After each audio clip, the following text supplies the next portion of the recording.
راديو تግራይ ዜና ሓደ ሰዓት ጀሚሮሎም ንሓደ ሰዓት ክጸንሑ ክትከታተሉና ብኽብሪ ዕድም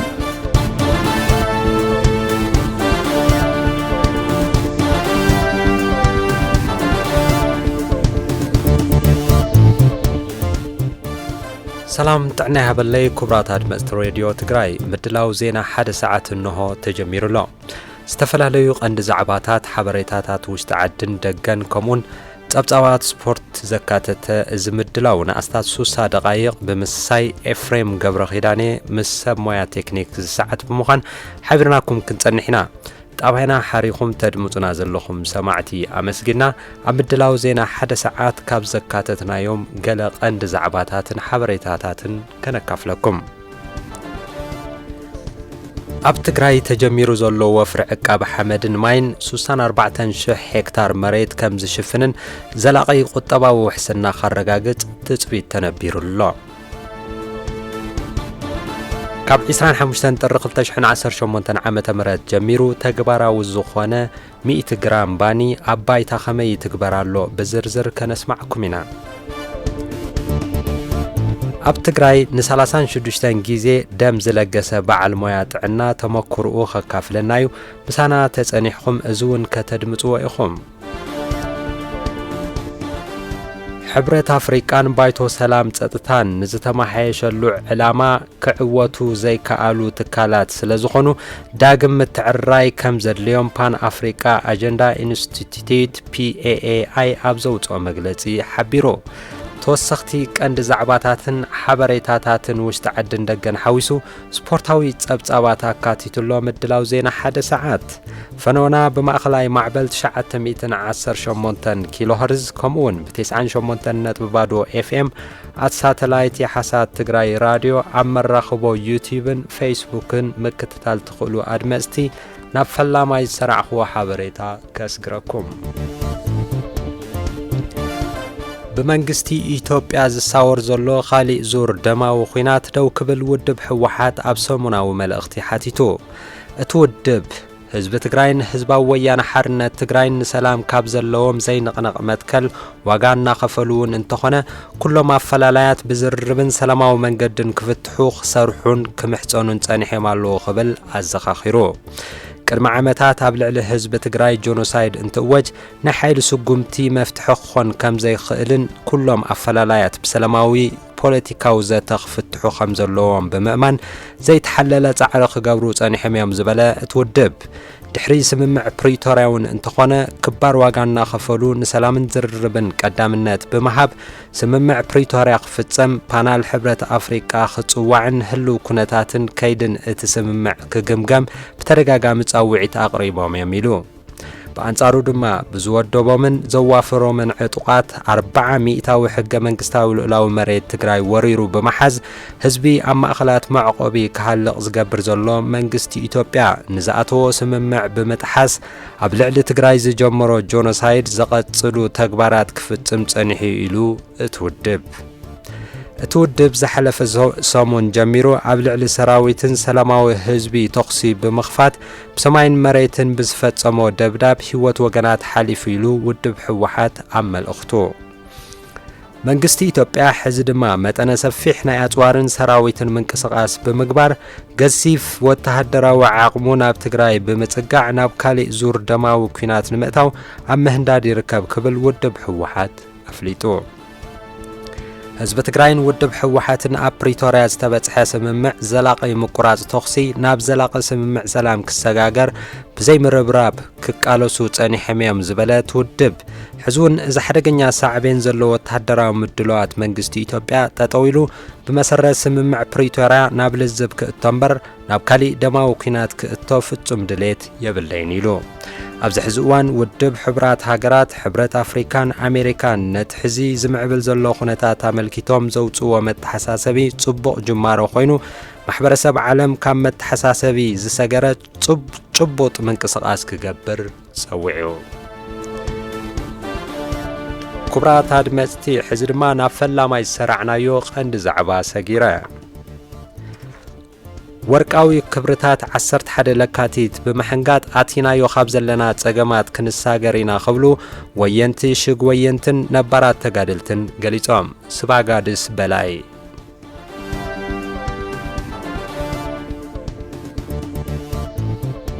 ህዝቢ ትግራይ ከም ብሔር ካብ ኩሎም ዓይነት ዲሞክራሲያዊ መሰላት ተገሊሉ ተካሒዱ ላዕላዊ ግዝኣት ተጎቢጡ ተመዛበልቲ ወገናት መዓልታዊ ኣብ ዝጸንትሉ ዘለውሉ ከቢድ ኩነታት ኮይኑ መበል 51 ዓመት በዓል ለካቲት 11 እዩ ዝኽብር ዘሎ። ይኹን እምበር ወርቃዊ ክብርታት ለካቲት 11 ብምጥቃምን ብምዕቃብን ላዕላውነቱን ህልውንኡን ኣውሒሱ ነታ ዝብህጋ ትግራይ ህያው ክገብር እዩ ክብሉ ዘዘራረብናዮም ወየንቲ ሽግ ወየንትን ተጋደልትን ተዛሪቦም። እቲ ዋና ክብሪ ትብጻይነት እዩ ናብ ዓወት ዘሰጋገረና ትብጻይነት እዩ። እቶም ዓወታት ሻው ንሕና ሓደ ምኳ ኮይንና ሓደ ቃል ሒዝና ጽንዓት ሓደ ቃል ሒዝና ተቃሊስና ተወዲብና ሓራ ክንውፅእ ክኢልና ኢና። ንለካቲት 11 እንትመጽእ ከሎ ከምዚ ሎም እኳ ተብራራ ፀሓይ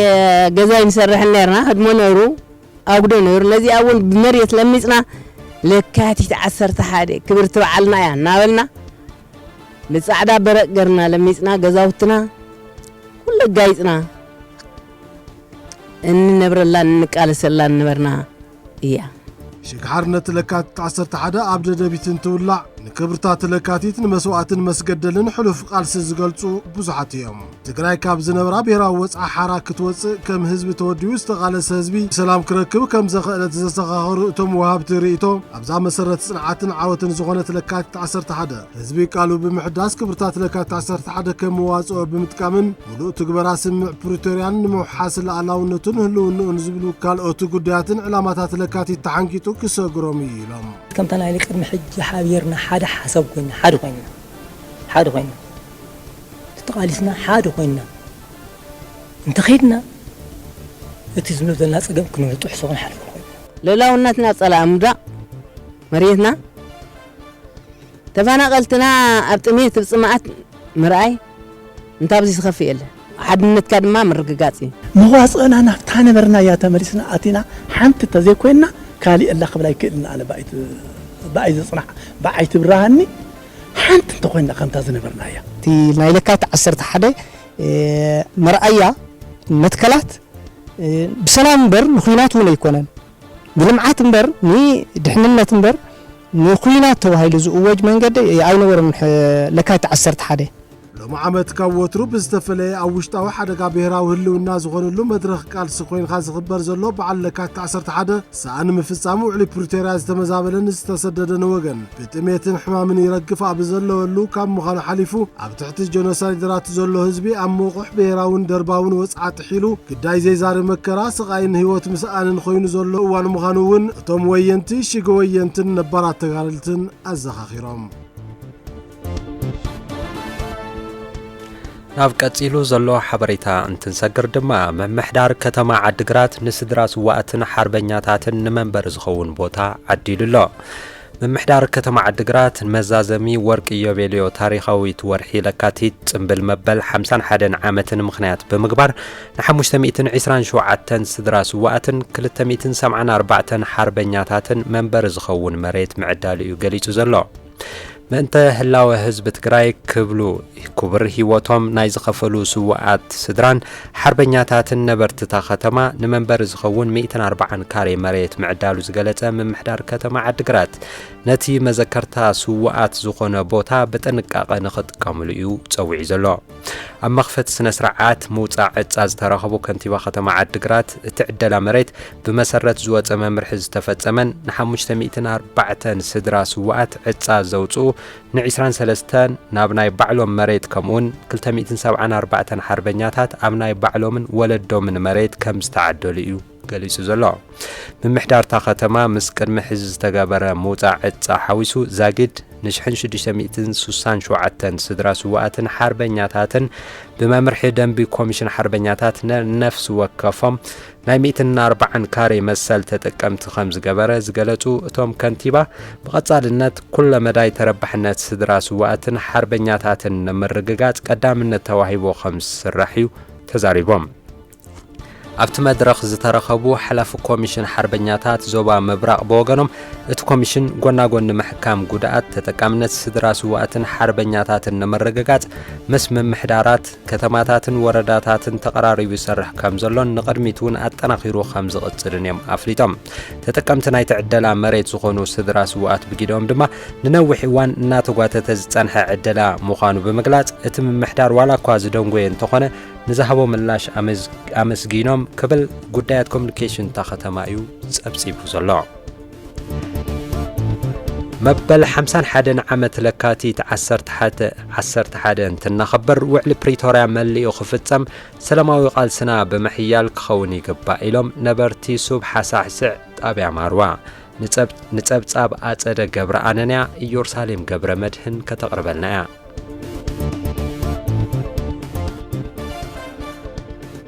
ለካቲት 11/1967 ዓ.ም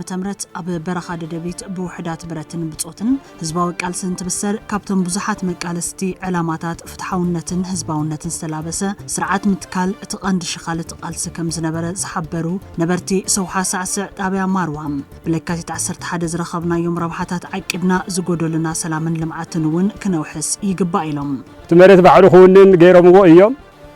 መብራህቲ ክመጽእ ልምዓት ክሰፍን ገይሮም እዮም ጥቡቅ ዕላማ ሒዞም መጽዮም ትግራይ ብቃልሲ መሰሎም ኣኽቢሮም መሰል ህዝቢ ኣኽቢሮም ህዝቢ ጉን ተቐቢልዎም ስቡቅ እዩ ሓሊፉ ነይሩ መሬታይ ትውንነይ ነይራ ንብረታይ ትውንነይ ነይራ ትብርአት ግን ተቃሊሳ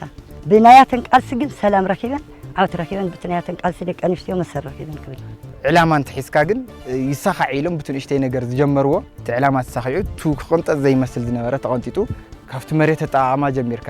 ክሽካዕቲ ትምህርቲ ጀሚርካ ክሽካዕቲ ኦፊርካ ኸይድካ ክሽካዕቲ ድላይካ በፂሕካ ሃፍተ ገነትካ ወይ ከዓ ናይ ባዕልኻ ኣብ ናይ ባዕልኻ ጥቕሚ ንምውዓል ቶም ደርባውያን ዝነበረ ነገር ብምሉእ ገርሲሶሞ ጽቡቕ ዝኾነ ጅማሮ ጀሚርና ለካቲት 11 ንመብዛሕትኡ ከባቢታት ትግራይ ጽቡቓት ዝበሃሉ ልምዓታዊ ተጠቃምነቶም ከም ዘረጋገጽትሎም ሓቂ ምዃኑ ዝኣምኑ ነበርቲ ሰውሓ ሳዕስዕ ጣብያ ማርዋ ንኣስታት 50 ዓመታት ዝዘለቐ ሕቶ መሰረተ ልምዓት መንገዲ ማይ መብራህቲ ስልክን ካልኦት ልምዓታትን ከይተሰርሑልና ምጽናሕ ናይ ፍትሓውነት ሕቶ ዘልዕል ጉዳይ እሞ ሕዚ እውን እንተኾነ መንግስትን ካልኦት ዝምልከቶም ኣካላትን ብስም 11 ለካቲት ቆላሕታ ገይሮም መሰረተ ልምዓት ክሰርሑልና ንምሕፀን ክብሉ ገሊጾም ለውጥ ካብ ንመጸ ተኽክለኛ እዩ ይኹን ደኣ እምበ ኢሉ ትባይታና ግን ኣይገለጾን ንሕና ንጽበዮ ነበርና ካልእ እዩ ካፍተን ንጽበዮ ነበርና መሰረተ ልምዓት ግን ሓንቲ ቅርንጫፍ ዘይረኸብና ንሕና ኢና እቲ ፖለቲካል ወይ ከዓ ዝነበረ ስርዓት ንምግርሳስ ተቃማምጣ ጸገም ናይ ቦታና ናብ ጸጋ ዝቐየርዎ ሕጂ እውን ብጸገሙ ከም ዘሎ ተረዲኦም ሓደ ነገር ክግበረሉ እንደለ ከባቢና ሂብና ከመረት ልበልዕ ይውሊ ማይ ይውሊ መብራህቲ ይውሊ ጽርጋ ይውሊ ትርእዩ ኣሎ ምስሊ ይብሎም ኣነ ተዛሪቦ ይኮን መንግስቲ ክፈትሖ እንተኮይኑ መጀመርያ ጽርጋ ይኣቱ ጽርጋ እንድሕር ወሪዱ መብራህቲ እንድሕር ወሪዱ መንግስቲ እንተሓጊዙናማ ኩሉ ክበርህ ነይሩዎ ኩሉ ክኾን ነይሩ እቶም ነበርቲ ወሲኾም ከም ዝሓበርዎም ረብሓ ትግራይን ተጋሩን ኣብ ሓድነትና ምዃኑ ረብሓ ጽላትና ድማ ኣብ ኣፈላላይናን ባዕልና ንባዕልና መንቋርን ምዃኑ ፈሊጥና መሪሕነት ትግራይ ይኹን ህዝቢ ትግራይ ሓድነትና ስጢምና ውዕሊ ፕሪቶርያ ብምሉእነት ክትግበር ግዛኣታዊ መሬት ናብ ሰዋኑ ክምለስ ተመዛበልቲ ናብ መረበቶም ክምለሱ ሰላማዊ ቃልሲ ክነህይል ይግባእ ኢሎም እቶም ጸላትና ነታ ሓንቲ እንኮ ዝነበረት ፓወርና ንዓን ምክፋል ይሰርሕሉ እውን ከዓ ከፋፊሎምና ኣለዉ ብዝተወሰነ ናብ መስመርናን ናብ ሓድነትናን ናብ ሰላምናን ተመሊስና ቱ ፓወርና ዝኾነ ሓድነትና ዝኾነ ሓይልና ኣው ጥራሕ ነድብ ኣው ነጽንዕ ብወገነ ፌደራላዊ መንግስቲ ያውቱ ውዕሊ ፕሪቶርያ ክፍጸም ኣለዎ ህዝቢ ትግራይ ኣብ ኬንዳ ዕቂቡ ኣደዳ ፀሓይ ኣደዳ ንፋስ ኣደዳ ዝናብ ኣደዳ ጥሜትን ሕማምን ሞትን ዝኸውን ዘሎ እዚ ላ ቦታኡ ክምለስ ኣለዎ እቶም መራሕትናና ንዕበል ህዝቢ ይርአዩ እንታይ ደሊ ህዝብስ يحسون السنغول እቶም ስዋኣትና ለኣና ክብሉ ህይወቶም ሕሊፎም ንሕና እውን ናታቶም ሕድር እንተይረሳዕና መራሕትና ስምምዕ ገይሮም ሰላም ገይሮም ኣብ ልዕሊ ህዝቢ ሰላም ኣስፊኖም ክመርሑና እንተኻኢሉ እዩ ሰብ ክነብር ዝኽእል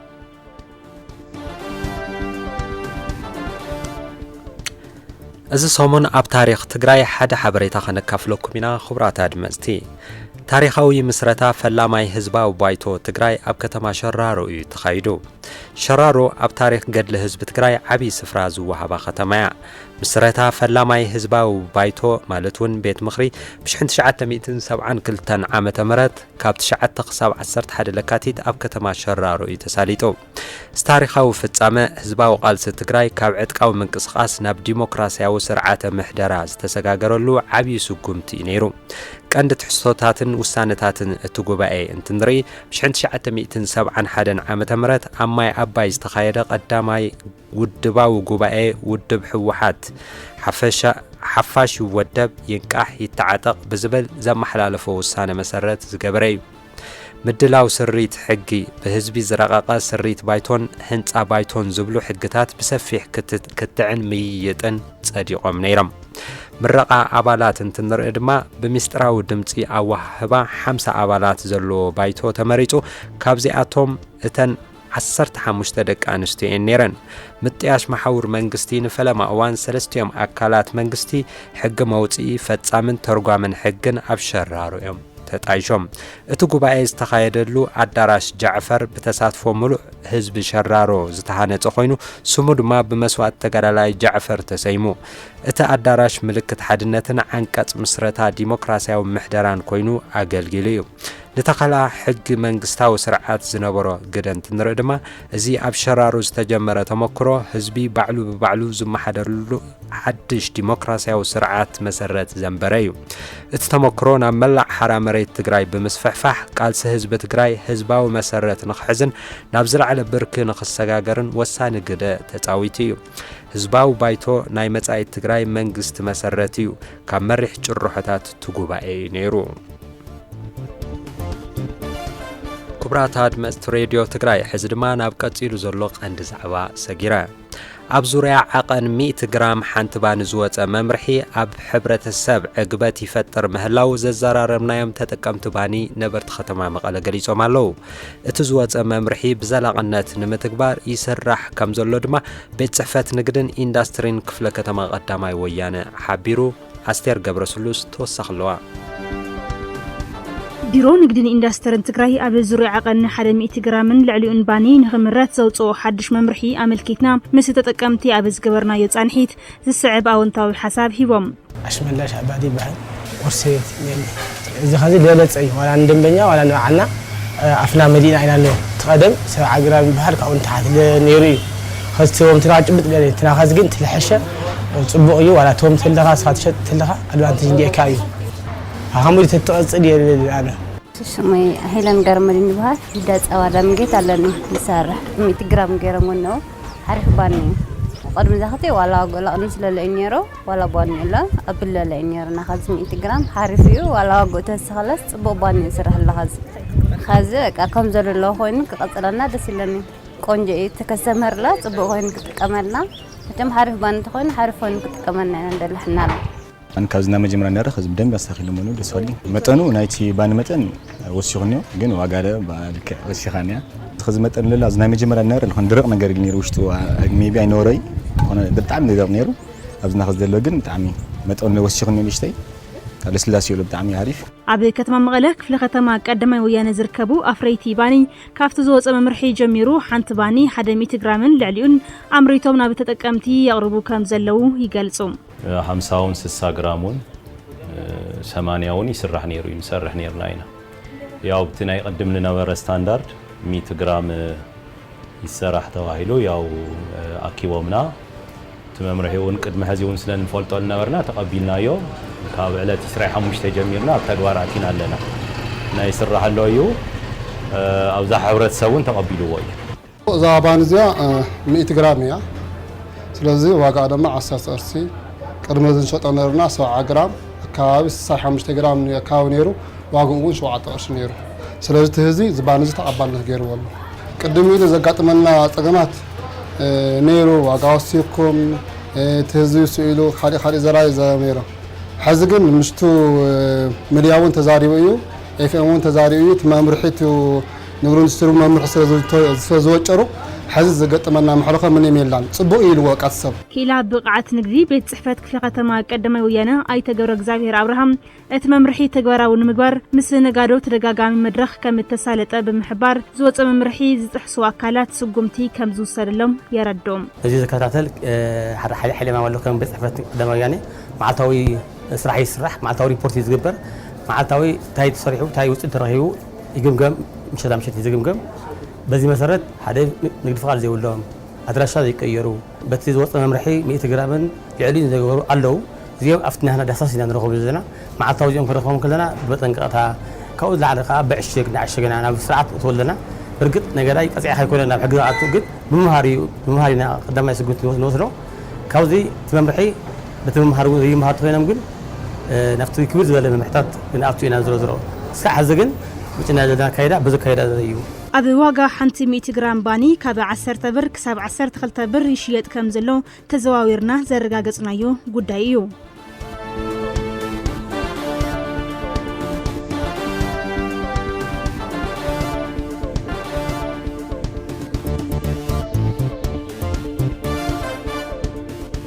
ኤጀንሲ መራኸቢ ሓፋሽ ትግራይ ዝመደበሩ ድምፂ ውሕስ መጻኢ ሬድዮ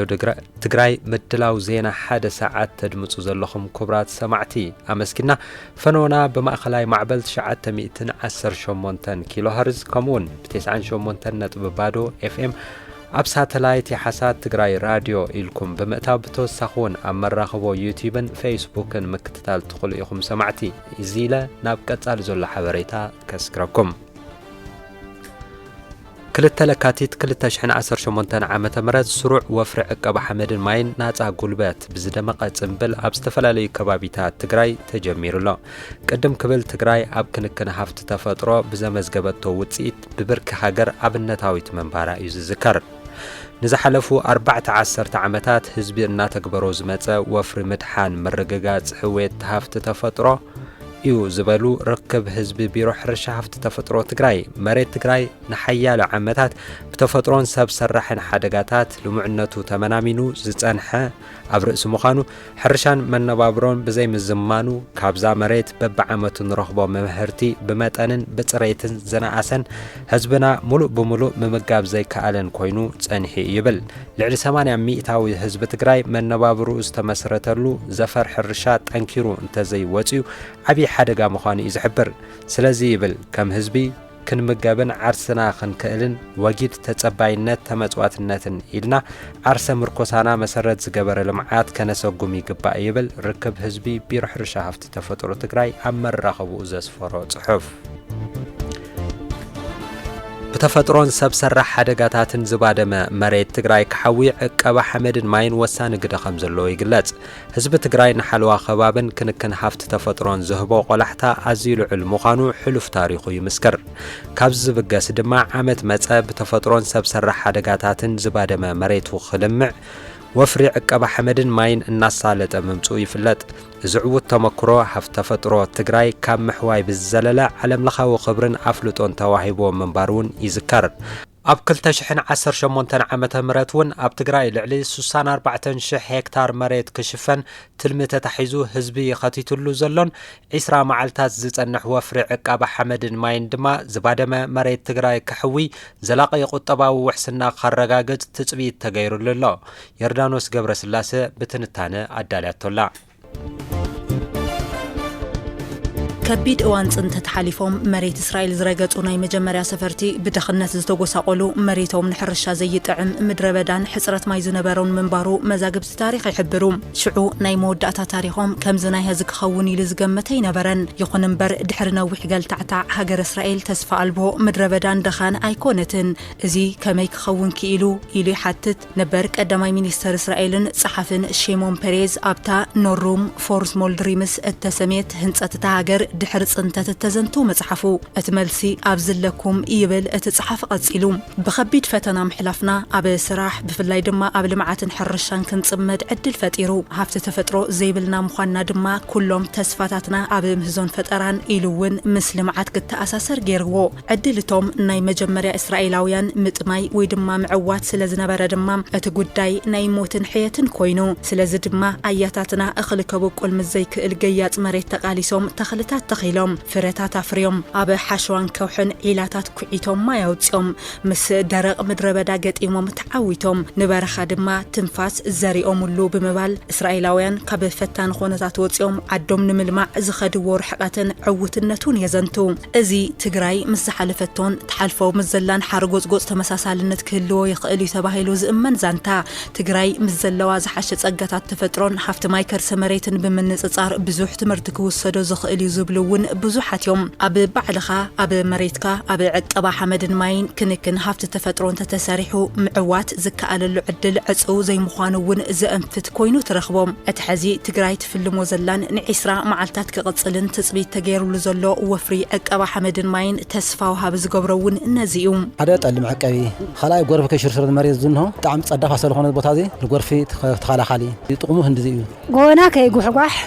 ከይጉሕጓሕ ጎዲብና ላተጠቐምና ልታሕትና መሬት ካብ ጎርፊ ካብ ግዛዕ ምዛዕ ከድሕንና ማለት እዩ ንተሞክሮ ወፍሪ ዕቀባ ሓመድን ማይን ኢሉውን ሃስያ ኾይናት ኣብ ሃፍቲ ተፈጥሮ ትግራይ ዝዳሰሰ ኣብ 2022 ኣቆጻጽራ ኣውሮፓውያን ኣብ መርበብ ሓበሬታ ትግሃት ዝሰፈረ ጽሑፍ ከም ዘመልክቶም መሬት ትግራይ ቀደም ኢሉ ብሕርሻዊ ማእተቱ ዝደንፍዐ ጽቡቕ ምህርቲ ዝሕፈሱ ምንባሩ መዛግብቲ ታሪኽ ሰኒዶምዎ ዘለዉ ምዃኑ ይነጽር ከምቲ ጸላእትና ዝብልዎ ኣኽራናት ትግራይ ተፈጥሮ ዝበደለቶም እንትርፎ እምኒ ካልእ ዘይብሎም ብዕሩቆም ዝተፈጠሩ ድርቅን ሓርን ዝመለለዮም ገይሩ ዝሓስብ እንተሃልዩ ድማ ታሪኽ ይመርምር ይብል ኣብ መወዳእታ 18 ክፍለ ዘበን ናብ ትግራይ ተጓዒዙ ዝነበረ ስኮትላንዳዊ ዳህሳሲ ጄምስ ብሩስ ኣብቲ እዋን ይነብሩ ዝነበሩ ሓረስቶት ትግራይ ብዘይ ዝኾነ ይኹን መሰሰኒ ምህርቲ ወይ ድማ ደኹዒ ኣብ ዓመት 3 ግዜ የፍርዩ ምንባሮም ምጥቃሱ ድማ ይረድእ ይኹን እምበር ተፈጥሮ ጸጋታት ዘልበሰታ ትግራይ እናሽዑ ዓውደ ኾይናት እናኾነት ምምጻእ ሲዒቡ ካብ ሰባ ሓሊፉ ሃፍቲ ተፈጥሮ እውን እናተመናመነ ምምጽኡ ምልከቱ የቐምጥ እቲ ጽሑፍ ኩናት ዝሰዓቦ ብርሰት ሃፍቲ ተፈጥሮ ትግራይ ክንደይ ዝኣክል እዩ ዝበል ንምምላስ ኣብ ዙርያ ዝተኻየዱ መጽናዕትታት ምፍታሽ ግድን እኳ እንተኾነ መሬት ትግራይ በቐደሙ ሃፍታምን ልሙዕን ክነሱ ከመይ ናብ ዝብር ክበጽሑ ኢልካ ምስትንታን ግን ንቐጻሊ ኣንፈት ወሳኒ ኣብ ልዕሊ ምዃኑ ድሕሪ ኾይናት ንዝህሉ ጉዕዞ ሕውየትን ዳግመ ህንጸትን እውን ሓጋዝ እዩ ክብል ድማ ትዕዝብቱ የቐምጥ ልዕሊ 1537 መፋሰሳት ኣጽኒዕኻ ልዕሊ 62,000 ዕዮታት ጉጅለ ወዲብካ 64,581 ሄክታር መሬት ክሽፈን ትልሚ ተታሒዙ ልዕሊ 1 ሚልዮን ዝተጸንዐ ጉልበት ህዝቢ ክኸተሉ ትጽቢት ተገይሩሉ ዘሎ ን20 መዓልታት ዝጸንሕ ለካቲት 2 ጀሚሩ ዘሎ ወፍሪ ዕቀባ ሓመድን ማይን 2018 ዓመተ ምህረት ድማ ዘላቒ ቁጠባዊ ውሕስና ዝረጋገጸሉ ክኸውን ተኣሚኑሉ ከም ዘሎ ጸብጻብ ቢሮ ሕርሻ ትግራይ የመልክት ተፈጥሮ ሃብቲ ብምሕላው ኣብ ሃብቲ እንስሳ ዝረኽቦ ሰሰን ኣብ ልምዓት ዝራእትን ሆርቲካልቸር ወይ ከዓ መስኖን ዝሪኦ ዘሎ ፈጸጋት እንዳስተማቀሩ ሰዝመፀ ተፈጥሮ ሃብቲ ምስራሕ ወይ ከዓ ብፍላይ ካዛ ወፍረ እዚኣ ምክያድ ከም ባህል ዝሓዛያ ክንኽእልና ኣብ 2023 ኣቆጻጽራ ኣውሮፓውያን ንኩናት ትግራይን ኣብ ዝተባባዕ ብርኪ በፂሑ ዝነበረ ምሕዋይ ሃፍቲ ተፈጥሮን ዕቀባ ሓመድን ማይን ኣብ ትግራይ ኣመልኪቱ ሰፊሕ ጽሑፍ ንኣንበብቲ ኣቕሪቡ ዝነበረ መርበብ ሓበሬታ ዘ ኮንቨርሴሽን ብግዲኡ ሓረስታይ ትግራይ ን30 ዓመታት ለፊዑ ዘልምዖ መሬት ሽፋን ደኑ ካብ 300 ናብ 1700 ክዓቢ ክኢሉ ነይሩ እዩ ዝበለን ትኸውን ዝተኻየደ ኩናት ጽንተት ግን ካብ ሰብኣዊ ክሳር ሓሊፉ ሃፍቲ ተፈጥሮ ትግራይ እውን ከመይ ከም ዘባደሙ ኣብ ጸብጻቡ ኣካቲትዩ ቢሮ ሕርሻ ትግራይ እውን ወሳንነት ድሕሪ ኩናት ዝህልዎ ፍርዕ ዕቀባ ሓመድን ማይን ብምምልካት ነዚ ሓሳብ የራጉድ ናይ ደን ምብራስ ኩነታት እውን ካብቲ ዝነበረ ብዝተጋደደ መልክዑ እንዳተሳለጠ ጸንሐ ምዃኑ ይፍለጥ እዩ ዋላ እውን ምስ ናይ ወርቂ ተታሒዙ ምስ ናይ ሰራዊት ዝሰፍረሉ ካብታት ተታሒዙ ምንም ኣማራፅታት ካሊእ ዝለፀዓት ስለዘይነበረ ብክንዲ ዝከኣል ማለት እዩ ሕብረተሰብ ተን ዝነበሮ ናይ ተፈጥሮ ሃብቲ እንዳበዝበዘ እዩ ክጥቀም ጸኒሑ ማለት እዩ ብዝተፈላለዩ ጸገማት ዝተሃሰየ መሬት ትግራይ እምበኣር ክለምዕን ክሓውን ተስፋ ተነቢሩ ናብ ስራሕቲ ዕቀባ ሓመድን ማይን ምእታው ናይ ግድን ኮይኑ ዘሎም ተፈጥሮ ሃብትና ብቐዳምነት ማለት እዩ ናይ ምሕዋይ ጉዳይ ቁልፊ ጉዳይ ጌርና እውን ክንወስዶ ስለዝግባእ ከም ክልል እውን ዝዓበየ ትርጉም ተዋሂብዎ ዝዓበየ ምድላዋት እውን ተገይሩሉ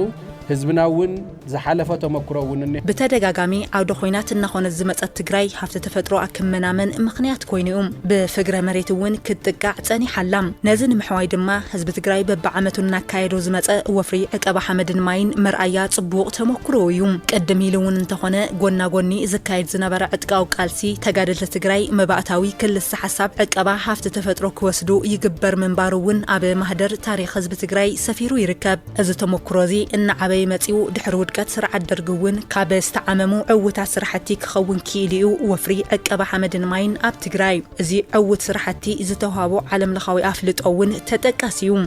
Ethiopia's Tigray region has made remarkable progress in restoring degraded land and improving food and water security. እዚ ተሞክሮ ሰረት ብምግባር ሕዝውን ብተፈጥሮን ሰብ ሰራሕ ትሎም ጸገማትን ዝባደመ መሬት ትግራይ እንተ ተሰሪሕሉ ካብቲ ኣጋጢሙ ዘሎ ጸገም ዘይውጸሉ ምኽንያት ስለ ዘየለ ድማ እዩ ኣብ መሬትና ኣብ ልምዓትና ንፈር ዝበሃል ዘሎም ዜና ገበርና ኢና ናብራና ክነምሓይት ንኽእል ዜና ገበርና ኢና ጠልን ዕቂው ንኽእል ድርቅን ጥሜትን ንምምካት ብኹይናት ዝባደመ ሃፍቲ ተፈጥሮ ትግራይ ንምሕዋይ ኢሉ እውን ዓርሰ ምርኮሳ ንመበራኽ ድማ ህልው ኩነታት ትግራይ ርብርብ ወፍሪ ዕቀባ ሓመድን ማይን ምሕዋይ ሃፍቲ ተፈጥሮን ምክያድ ኣብ ዘገድደሉ ኩነታት ተበፂሕሎም ዝወፍሪ እዚ ኣብ መጻኢ ትግራይ ክህልዎ ዝኽእል ኣውንታዊ ግደ ብቐሊሉ ከም ዘይረአ ብምእማን ድማ ኣብቲ ን20 መዓልታት ክቕጽል መደብ ተታሒዙሉ ዘሎ ወፍሪ ዕቀባ ሓመድን ማይን ተሳትፎ ምዕባይ የድሊ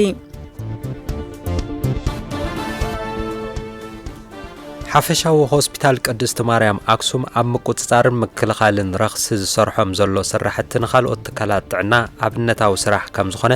ኣብቲ ሆስፒታል ዑደት ዝገብሩ ሰብ ሞያ ጥዕና እዮም ገሊጾም ዘለዉ ብፍላይ ተገልገልቲ ሙሉእ ሓበሬታ ዝረኽብሉ መስርሕ ብምትእትታውን ሰብ ሞያ ብቐሊሉ ዝረዳድእሉ ዝተፈላለዩ ቻርትን መስርሕ መለዋወጢ ሓበሬታን ብምድላው ንሕብረተሰብ ስሉጥ ኣገልግሎት ንምሃብ ዝሰርሑ ዘለዉ ስራሕቲ ካብ ሆስፒታላት ትግራይ ዝመጹ ኣመራርሓን ሰብ ሞያን ጥዕናን ኢዶ ማሎ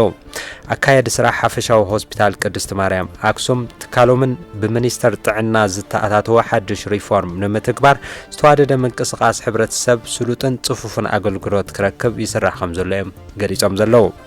ሓፈሻዊ ሆስፒታል ቅድስት ማርያም አክሱም ኣብዚ ሕዚ እዋን ናብ ዞባታት ማእኸልን ሰሜን ምዕራብ ትግራይን ዝርከብ ልዕሊ 1.5 ሚልዮን ህዝቢ ከም ዘገልግል ንምፍላጥ ተኻኢሉ ከም ጸብጻብ ፍስሐ መዝገበ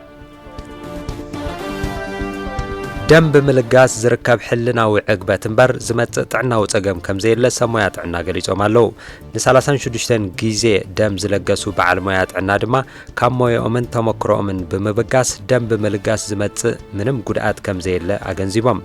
ምዞም ሰብ ሞያ ጥዕና ራሄል አረጋዊ ጻኒሒት ጌራላ ተኸታቲልና ንመለስ ኣይተ መኮነን ኣስፋሃ በዓል ሞያ ጥዕና ባንክ ደም መቐለ ኮይኖም ዛጊድ 36 ግዜ ደም ለጊሶም እዮም ኣብዚ ሰናይ ተግባር ምስ ሰለስተ ደቆም ዝሳተፉ ኣይተመኮነን እዚ ተግባር ካፍቶም ብቀዳምነት ዝጥቀሱ ሰብኣዊ ተግባራት ከም ዝኾነ እዮም ዝምስክሩ ደም ለጋስ ካፍቶም ዝለዓሉ ሰብኣዊ ተግባራት ሓደ እዩ ኣነ ምስ ሰለስተ ደቀ ይልግስ ሰለስተ ደቀ የለው ምስ ሰለስተ ደቀ መበራዋይ ባዕለይ ይልግስ 36 ግዜ ለጊስ ኣለኹ ደም ብምልጋስ ሰብይኻን ታሞት ተትርፈለሃ ሰብ ታሞት ምትራፍካ ጥራሕ ኣይኮነን ኣካልካውን ብምስተ ብምክፋል ኢኻ ሰብ ተድሕን ዘለኻ ደም ኣካል ሰውነትና እዩ ስለዚ እዚ ታፍቲ ዝለዓለ ሰናይ ተግባር ዝበሃል ሓደ ደም ልገሳ እዩ ኣብ ወሊድ ሃንደበታዊ መጉዳእቲ መጥባሕትን ካልኦትን ደም ከም ዘድሊ ዝገልጹ ኣይተመኮነን ኣብዚ ሕዚ እዋን ቁጽሪ ደም ለገስቲ ነኪዩ ሎም ዘበን ባንክ ደም መቐለ ክእክቡ ካብ ዝተለሞ ዛጊድ ትሑት ፍጻመ ምህላው ይሕብሩ ዓመት ክንፍጽመልና ዝሓዝናዮ ትልሚ 12800 እዩ ብሳዕ ሕዚ ኣኪብናዮ ዘለና ግን 4414 ዩኒት ደም ተኣኪቡ ኣሎ እዚ ማለት ኣብቲ ሳዕ ሕዚ ክንወጽሕ ዝግበአና ዝነበረስ 57% ጥራሕ ኢና ፈጺምና ዘለና ማለት እዩ ተፈጻጽማ ዕርዩ ትሑት እዩ እዚ እዋን እኹል ደም ብዘይምእካብና ብጣዕሚ ብዙሕ ሰብ ጥዕኖ ዕርዩ ይቃወስ ኣሎ ቁጽሪ ውሕድ ዘይኮነ ከዓ ንሞት ይዳረግ ኣሎ በዓል ሞያ ጥዕና ባንክ ደም መቐለ ኮይኖም ንዝሓለፉ 23 ዓመታት ዝሰርሑ ኣይተመኮነን ካብ ሞያኦምን ተሞክሮኦምን ብምብጋስ ደም ምልጋስ ዝስዕቦ ጸገም ከም ዘየለን እኳ ዳስ ብርክት ዝበሉ ረብሓታት ከም ዘለዎን የረጋግጹ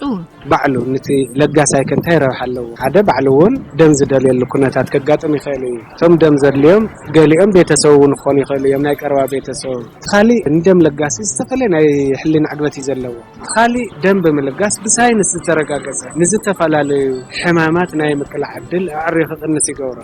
ንኣብነት ከም ሕማም ካንሰር ሃንደበታዊ ሕማም ልቢ ሕማም ሽኮር ከም ሄሞሲድሮሲስ ሄሞክሮማቶሲስ ዝበሃሉ ሕማማት ስለዚ ደም ብምልጋስና ጥዕናና ዝተስተኻኸለ 36 ግዜ ክልግስም ዘለኹ ደም ብምልጋሰይ ዋላ ሓንቲት ናይ ጥዕና ጸገም ኣጋጢምና ይፈልጥን ሰለስቲኦም ደቀይ ደም ክልግሱ እንተለዉ ደም ብምልጋሰም ዋላ ሓንቲ ጥዕናዊ ጸገም ኣጋጢምዎም ይፈልጥን زين أي بعلي تمكر مسرت غير إزار زلخ كم سرحتني بنك دم على دما بنك دم على كباب عسران سلسن عامت غير له أو عسران سلسن عامت نايدم لقسا تاريخه زخون يكون قدعات قاتيمو زتمزقبه قدعات يلا ريكورد يلا قليل نجزيو نستوت سنة دقائق وين نستوت سنة ساعات تسنح زخيل ناي من صرراو سميت نسون أبدعمو السنة سوات كقاتم يخيلي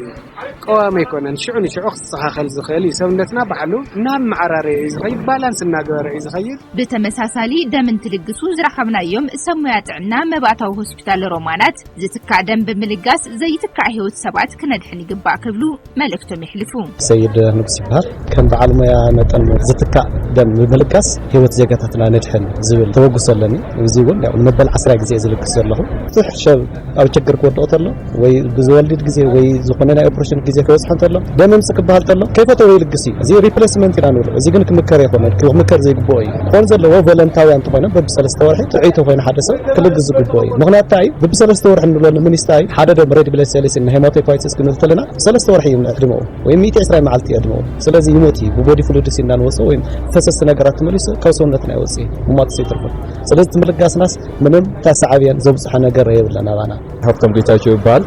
ንገብረ ነገር ሲውሊ ማለት አባና ናም ተሳዓቢያን ይውሊ ህይወት ግን ክታድሕን ትኽእል ኢኻ በትና የደሙ ኣብ ሓደጋ ኣብ ዝኾነ ነገር እናጋጠመ ነገር ክድሕን ይኽእል ኣነሲ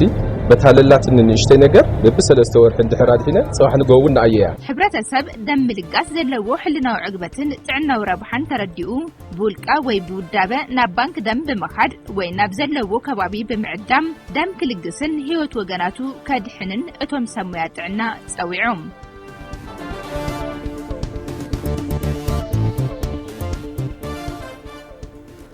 ጥሜትን ሕማምን ከይኣኽለና ንግዚኡ ተጸጊዕናሉ ንርከብ ግዚያዊ መዕቆቢና ብሓዊ ይቃጸላሉ ኽብሉ ኣብ ሃገረ ሱዳን ማእኸል መዕቆቢ ስደተኛታት ተጋሩ ተንድባ ዝርከቡ ስደተኛታት ዞባ ምዕራብ ትግራይ ገሊጾም ኣለዉ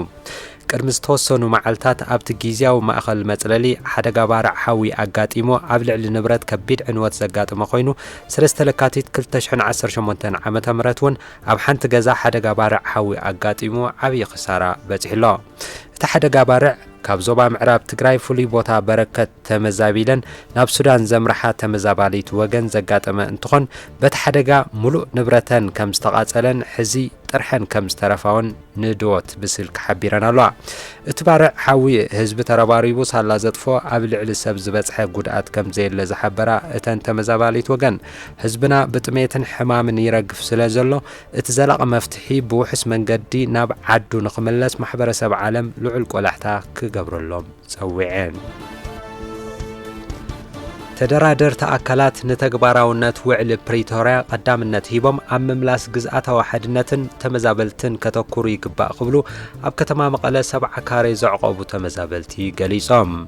ኣብ ዝሓፀረ እዋን ናብ መረበቶም ክምለሱ እንተዘኪኢሎም ድማ ሻድሻይ ክረምቲ ኣብ ኬንዳ ብህይወት ዝጸንሕሉ ዕድል ከም ዘየለ ይሕብሩ ሰላማዊት ገብረ ኣምላኽ ተወሰኽለዋ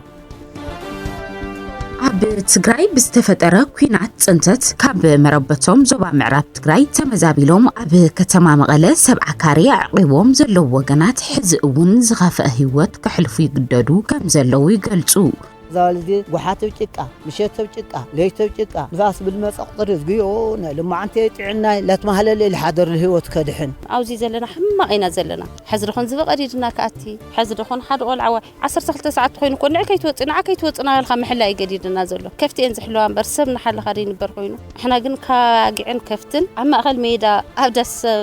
بلاستيك سلنا حضر زلنا محلا يدقنا يقديدنا اب 70 ካሬ ዝነበር ህዝቢ ንጉህን ምሸትን ክልተ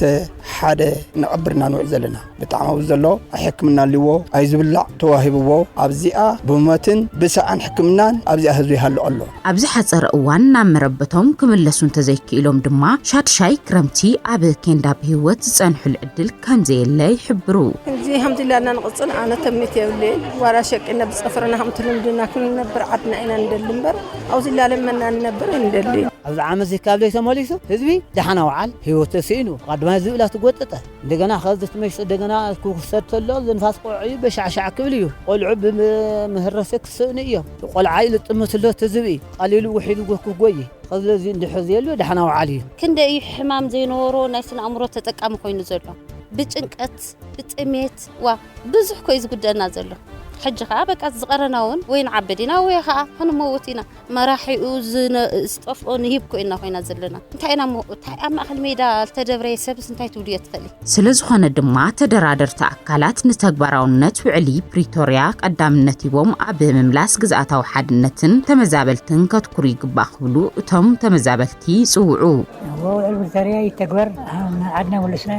قالي بزح ነገር የብናን ማለት ችግር ኩሉ ደርዚካ ይውዳል ውዕል ፕሪቶሪያ በምትጉና ጋዩ ምንም በቃ ታይም ሆለክ አው ሕማ አስጋይ ሁነታት ለና ንምንታይ እሱ ተውዕል እሱ መስተፈጸመ ተሐጉስና ነርና ዓድና ከናአጥይና ዝብል ሓሳብ ነርና منيخا وينيخا زبلون سلازي رخوناس تعمسكينا يزلون معلنا غزاو منغستي فدرال توايتهم يهل الله يلوم زيمنا حزب نابوت تزمليسمو زي حزب زي ابزي ازخرم تخوينو يلن سروني حيون سهرو ليسني نابوتنا خملسنا نو حد منفس خوينم مربسنا مليسوم مليسومنا صبو كموت نوصلنا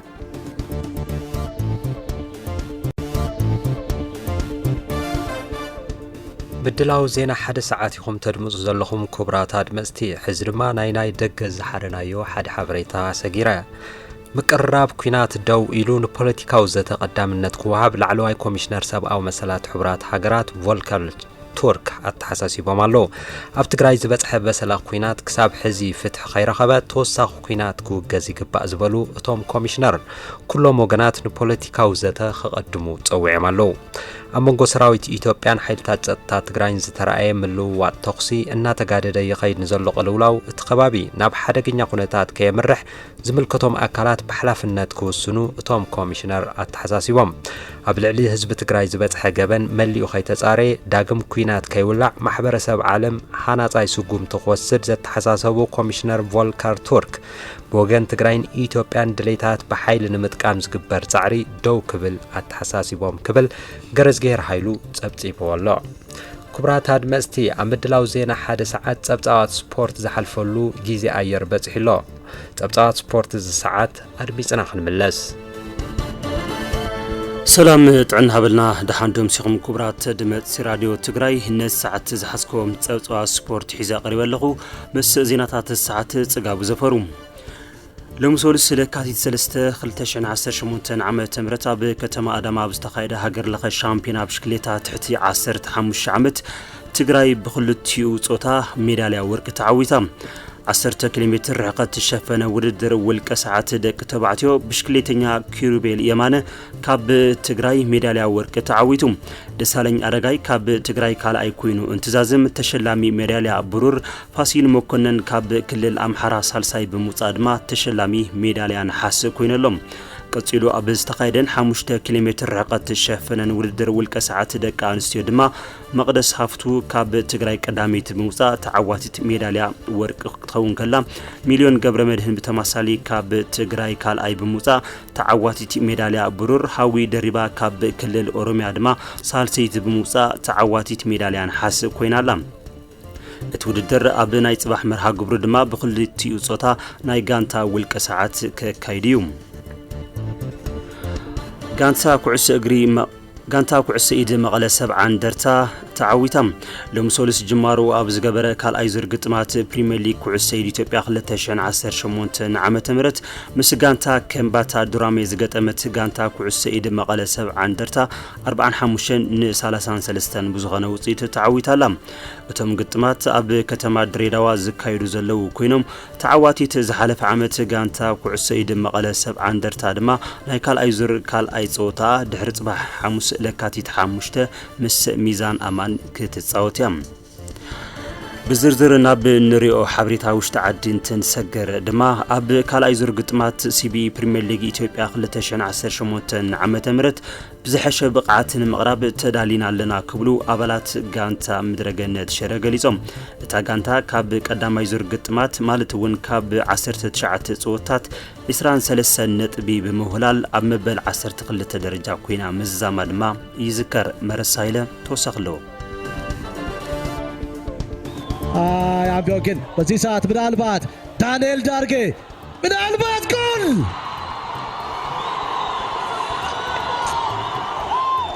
ኣብ ጾታ ሲቢኢ ፕሪሚየር ሊግ ኢትዮጵያ ዝሳተፋ ሰለስተ ጋንታ ትግራይ ንቀዳማይ ዙር ግጥማተን ዛዚመን ኣለዎም ኣብቲ ውድድር ተሳተፍ ዘላ ጋንታ ሽረ ምድረገነት ድማ ብንጽር ካብ ካልኦት ጋንታ ትግራይ እንትርአ ካብ 19 ግጥማት 23 ነጥብ ዋህሊላ ንቀዳማይ ዙር ጾታ ሲቢኢ ፕሪሚየር ሊግ ኢትዮጵያ ዛዚም ኣላ ከም ባህግናን ድሌትነን ኣብ ቀዳማይ ዙር ጾታ ክንድቲ ክንሕዞ ዝግበአና ውጽኢት ኣይሓዝናን ዝበሉ ተጻወቲ ዳንኤል ዳርጌ ኣማኑኤል ስንቀይን ከምኡውን ኣሰልጣነታ ጋንታ ዝኾነ ዳንኤል ፀሃይን ጥንኩርን ድኹምን ጎንዶም ብኣግባቡ ዝገምገምሉ ምንባሮም ድማ ተዛሪቦም ኣለዎም ውጽኢት ክገልጸና ኣይሐስብን ምክንያቱ ዝነበረና ስዕረት ካብቲ ዝጸበናዮ ታሕቲ ኮይና ይወዲና ከምቲ ዝተጫወትናዮ ኣብ ዝለዓለ ብርኪ ይኹን ከንግበአና ይኹን ዳ እምበር ዝረኽብናዮ ዕድል ብዘይምጥቃምና ያው ዝኸፋ ይኮነን ኣብ ማእኸላይ ደረጃ ኣለና ንዓና ንጋንታና መግለፂ ኢለ ኣይሓስቦም ልክዕ ተጻወትና ዝገበርዎ ኮሚትመንት ኣብ ሜዳ ዝነበረ ታክቲካልና ስትራቴጂካል ኣጻውቶም እና ናይ ግል ኳሊቲዮም ተጠቒምና ክንደኽን ሕዞ ዝግበአና ውጤት ኣይሓዝናን ንኻልኣይ ዙር ንዝበለጸ ውጽኢት ብኣካል ኾነ ስነ ልቦና ምድላውና ካብ ብሕዚ ክንጅምር ኢና ዝበሉ ተጻወቲ ዳንኤል ዳርጌ ኣማኑኤል ስንቀይን ሓላዊ ጎል ታጋንታ ዝኾነ ሪችሞንድ ኣይን ካብዚ ብተወሳኺ ብውሕድ ዋላ እኳ እንተኾነ ኣብ ስቴድየም ተረኺቦም ዝደገፎም ደገፍቲ ጋንታ ሽረ ምድረገነት ድማ ኣመስጊኖም ኣሎም ካልኣይ ዙር ዝሓሸ ውጽኢት ኣመስጊብና እቲ ጋንታ ጽቡቕ ነገር ምግባር ዝግጅትና ሓይልና ንቐጻላይ ካልኣይ ሲዝን ድማኒ ጠንኪርና ዘለና ክፍተት ኣማሊና ያው ኣብ ዝለዓለ ደረጃ ከም ንርከብ በዓል ሙሉእ ተስፋ እየ በዚ ኣጋጣሚ ድማኒ ነዞም ንጋንታ ስሑል ሽረ ደገፍቲ መፅኦም ዝድግፉና ብጣዕሚ ከመስግኖም ይደሊ But we couldn't achieve our aim. We finished on 10 for 23 points. ዝከኣለና ፈቲና ኣለና ካብዚ ብዝበለጸ ዝሐሸ ነጥቢ ከነምጽእ ዝግበአና እኳ እንተነበረ ብዘይ ምግባርና ዘጣዕስ እዩ ሕዚ እውን ንኻልኣይ ዙር ሲቢኢ ፕሪሚየር ሊግ ኢትዮጵያ ኣብ ጽቡቕ ቁመና ከም ምህላውና መጠን ንጋንታና ናብ ዝሐሸ ደረጃ ንምብጻሕ ድልዋት ኢና ካልኣይ ዙር ጾታ ፕሪሚየር ሊግ ኢትዮጵያ ብባህሪኡ ብፍላጥ ኾነ ብዘይፍላጥ ከቢድን ብርክት ዝበሉ ጸገማት እውን ዝረአየሉ እዩ ዝበለ ኣሰልጣኒ ዳንኤል ፀሃየ ናብ ወጥርን ዘይምእታውን ቀዲሞም ጸኒሕቶም ንምርጋጽን ከም ጻወቱ እውን ወሲኹ ገሊጹሎም ካልኣይ ዙር ከም ዝፍለጥ ዓብዪ ጫና ዘለዎ ውድድር እዩ ብዙሕ ድራማታት ዝካየደሉ ግዜታት እዚ ግምት ቲና ምስ ጋንታና ስኳድና እውን ከም ዝፍለጥ ንእሽተይ ፅብብ ዝበለ ስኳድ ኣለና ኣብዚ እውን ተወሳኺ 2-3 ተጫወቶ ሓገዝቲ ዝኾኑ ንምውሳኽ ምስ ጋንታና ዲስከስ ምግባር ኢና ንርከብ እዙም ነሳኽዖ ኢልና ተስፋ ንገብስ ካልኣይ ዙር ጾታ ሲቢኢ ፕሪሚየር ሊግ ኢትዮጵያ ቀጻሊ ለካቲት 16 ዝጅመር ኮይኑ ጋንታ ሽረ ምድረገነት ድማ ምስ ጋንታ መቐለ 70 እንደርታ ክትጻወት እያ ድሪብሊንግ ምናልባት አቤል ሽመክት ጉግሳ በዘቢልና ካብ ናይ ደገ ዝሓዝናዮም ዜናታት እንትንሰግር ድማ ፕሪሚየር ሊግ ዓዲ እንግሊዝ ክነቐድም መበል 26 ሰሙን ግጥማት ፕሪሚየር ሊግ ዓዲ እንግሊዝ ሎሚ በ4 መርሃ ግብርታት ጅማሩ እንትገብር ቸልሲ ምስ ሊድስ ጋንታ ማንቸስተር ዩናይትድ ድማ ምስ ዌስት ሃም ዝገብሮ ጾታ ትጽቢት ይግበረሉ ንነበር ተጻዋቲ ማይክል ካሪክ ጊዜያዊ አሰልጣኒ ጌራ ካብ ትቆጥር ዛጊድ ስዕረትን ነጥቢ ምድርባይን ዝረሓቃ ጋንታ ማንቸስተር ዩናይትድ ሎምሸት ሰዓት 5:40 ናብ ምዕራብ ለንደን ስታዲየም ለንደን ኣምሪሓ ምስ ዌስት ሃም ዩናይትድ ክትጻወት እያ ክልቲአን ጋንታት ኣብ ጽቡቕ እዋናዊ ብቕዓት ዝርከባ ኮይነን ጋንታ ማንቸስተር ዩናይትድ 2026 ዓመተ ፈረንጂ ካብ ዝቁጸር ናብዚ ድማ ኣብቲ ሊግ ዛጊድ ኣይተሰዓረትን ዘላ ንወዳእታ ግዜ ዝተሰዓረት ብጋንታ ኣስቶን ቪላ ነይሩ ጋንታ ዌስት ሃም በኣንጻሩ ካብቶም ዝሓለፉ 4 ግጥማት ኣብ 3 ተዓዊታ እያ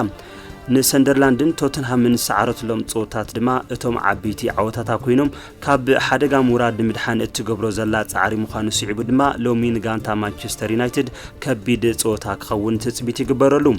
ብሓፈሻ ጋንታ ማንቸስተር ዩናይትድ ንዌስት ሃም ኣብ ሜዳ ካብ ዘይትስዕራ ድማ 5 ዓመታት ተቆጺሮም ኣለዉ ማንቸስተር ዩናይትድ ብ44 ነጥቢ ኣብ ራብዓይ ደረጃ ዘላ ኮይና ዌስት ሃም ዩናይትድ ድማ ብ23 ነጥቢ ኣብ ሓደጋ ሙራድ ኣብ መበል 18 ደረጃ ተሰሪዓ ትርከብ ቅድሚ ግጥም ክልቲአን ጋንታት ሰዓት 4 ፈረቓን ኣብ ስታዲየም ስታንፎርድ ብሪጅ ቸልሲ ንሓዳሽ ዓባይቲ ጋንታ ሊድስ ዓዲማ ክትጻወት ከላ ኣብ ተመሳሳሊ ሰዓት ድማ ኤቨርተን ምስ በርንማውዝ ከምኡውን ኣብ ውጽኢት ቅልውላ ምውላው ዝርከባን ኣብ ጾታት ፕሪሚየር ሊግ እውን ሕማቅ ዓመት ይሕልፋ ዘለዋ ጋንታት ቶተንሃምን ኒውካስልን ድማ ባዕለን ዝገብሮ መርሃ ግብሪ ልዑል ቆላሕ ተረኺብሎም አስቶን ቪላ ምስ ብራይተን ክሪስታል ፓላስ ምስ በርንሌይ ማንቸስተር ሲቲ ምስ ፉልሃም ኖቲንግሃም ፎረስት ምስ ወልቭስ ካብ ናይ ጽባሕ ሰዓት 4 ፈረቓን ዝካየዱ መርሃ ግብርታት ኮይኖም ሰንደርላንድ ምስ ሊቨርፑል እውን ሰዓት 5:40 ናይ ዕለተ ረቡዕ ግጥም እዩ ዕለተ ሐሙስ ድማ መሪሕ ሊግ ዝኾነት ጋንታ አርሰናል ካብ ሜዳ ወጻኢ ምስ ብሬንትፎርድ ክትጻወት እያ ኣብ ግጥማት ረብዕ ፍጻመ በፂሑ ዝርከብ ኮፓ ኢታሊያ ሎሚ ጅማሩ እንትገብር ናፖሊ ምስ ኮሞ ሰዓት 5 ከተራኸበ ምስ ዓበይቲ ጋንታት ክትጻወት ከላ እናተጸገመት ትርከብ ጋንታ ናፖሊ ሎሚ ምሽት ሰዓት 5 ኣብ ሜዳን ቅድሚ ደገፍታን ነታ ሕማም ርእሲ ዓበይቲ ጋንታት ኮይና ትርከብን ኣብ ሴሪኤ ጣልያን እውን ድምቀትን ክስተት እትሊግ ኮይና ዘላ ኮሞ ክትዕድም እያ ብነበር ተጻዋቲ ጋንታት አርሰናልን ቸልሲን ሴስክ ፋብሪጋስ እናተመርሐት ጽቡቕ ግስጋሴ ትገብር ዘላ ጋንታ ኮሞ ኣብ ጾታው ዲካ ምሕላፍ ንፊዮረንቲና ረቲዓያ ኣብዚ ደረጃ ዝበጽሐ ዘላ በዓልቲ ሜዳ ናፖሊ እውን ብፍጹም ቅላዕ ንካግሊያሪ ብምርታዕያ ናብ ጾታ ረብዕ ፍጻመ ሓሊፋ ዘላ ኣብ ማሲቲ ካብ ጸንሑ ተጻዋቲ ብተወሳኺ ተጻዋቲ ክፍሊ ማእኸል ጋንታ ናፖሊ ስኮት ማክቶሚናይ ኣብቲ ናይ ሎሚ ጾታ ንጋንቱ ናፖሊ ግልጋሎት ኣይክህብን እዩ ኣብ ጉዳት ዝነበሩ አንጉሳ ዴቪድ ኔሬስ ድማ ክሳብ ሕዚ ናብ ሜዳ ዘይተመለሱ ተጻወቲ እዮም ኣብ ዲኤፍፒ ፖካል ጀርመን ድማ ሄርታ በርሊን ምስ ፍራይበርግ ክራኸባየን ተጻዋቲት ሜዳ ቴኒስ ሴሪና ዊሊያምስ ናብ ውድድር ክትምለስ እያ ገብረ እግዚአብሔር ታደለ ብዝርዝር ዳስወሎ ሰሚዕና ክንምለስ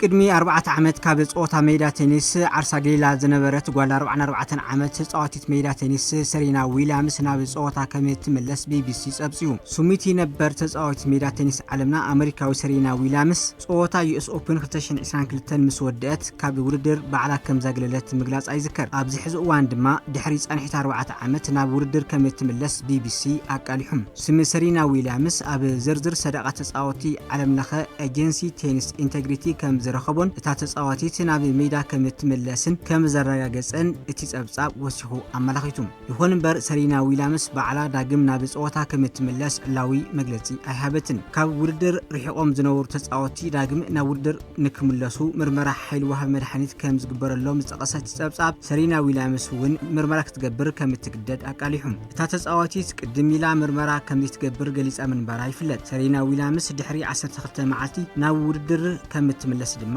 ጸብጻብ ቢቢሲ አዝኸኺሩ ጓል 44 ዓመት አሜሪካዊት ሰሪና ዊሊያምስ 23 ግዜ ሽልማት ግራንድ ስላም ቴኒስ ተዓወተት ኮይና 3 ግዜ ፍሬንች ኦፕን 7 ግዜ ዊምብልደን 6 ግዜ ዩኤስ ኦፕን 7 ግዜ ድማ አውስትራሊያን ኦፕን ብምዕዋት ታሪኽ ዝሰርሐት ነባር ስፖርተኛ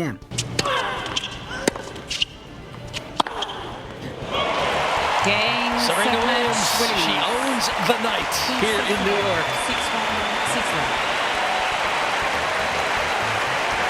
Serena Williams came out on a mission. ነበር ተጻዋቲት ሜዳ ቴኒስ አውስትራሊያዊት ማርጋሬት ኮርት 14 ግዜ ሽልማት ግራንድ ስላም ብምዕዋት በተማሳሊ ብደቅ ተባዕትዮ ሰርቢያዊ ተጻዋታ ሜዳ ቴኒስ ኖቫክ ጆኮቪች 14 ግዜ ሽልማት ግራንድ ስላም ብምውሳድ በማዕረ ክብረ ወሰን ሒዞም ዝርከቡ ኮይኖም ሰሪና ዊሊያምስ ድማ 23 ግዜ ሽልማት ግራንድ ስላም ብምስዓር ኣብ 30 ደረጃ ትርከብ ሰሪና ዊሊያምስ ን319 ሰሙናት ቁጥሪ 1 ተጻዋቲት ሜዳ ቴኒስ ዓለምና ኮይና እውን መሪሓያ ሰሪና ዊሊያምስ ምስ 14 ግዜ ሽልማት ግራንድ ስላም ሰዓወተት ዓባይ ሓፍታ ቬኑስ ዊሊያምስ ዘካይዶ ዝነበራ ንሕንሕ ድማ ቀልቢ ተመልከቲ ዝሰሓበ ነይሩ ሰሪና ዊሊያምስ ዝለዓለ ሽልማት ገንዘብ ብምውሳድ ካብ ደቂ ኣንስትዮ ኣብ ቅድሚት ዝተሰርዐት ነባር ስፖርተኛ እያ Your 2014 US Open champion once again Serena Williams